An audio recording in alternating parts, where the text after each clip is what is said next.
রাসূল পাক সাল্লাল্লাহু আলাইহি ওয়াসাল্লাম বর্ণনা করেছেন, যে ব্যক্তি একবার উমরা করে এবং পুনরায় দ্বিতীয়বার উমরা করে, দুইবার উমরা করার মধ্যে যে সময় রয়েছে আর তার মধ্যে যত গুনাহ হয়েছে, অপরাধ হয়েছে, আল্লাহ তাআলা উমরা করার কারণে তার ওই দুই উমরার মধ্যবর্তী গুনাহসমূহ আল্লাহ পাক ক্ষমা করে দেয় এবং পূর্ণময় ও পরোপকারময় এই যে আল্লাহকে রাজি খুশি করার জন্য উমরা আদায় করলো, আল্লাহর রাসূল বলেছেন এর বিনিময় তার নসিবে আল্লাহ পাক জান্নাত দিয়ে দিবেন।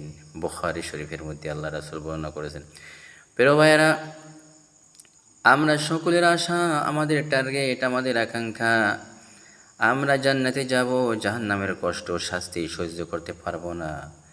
তাই আমি সকলকে বলবো, যাদেরকে আল্লাহ পাক সম্পদ দিয়েছেন, টাকা পয়সা দিয়েছেন, মূল ফরজ যে হজ সেটি তো করবেনই এবং সাধ্য অনুযায়ী জীবনে যতবার সামর্থ্য হয় চেষ্টা করবেন এই নফল হজ এই উমরা আদায় করার জন্য।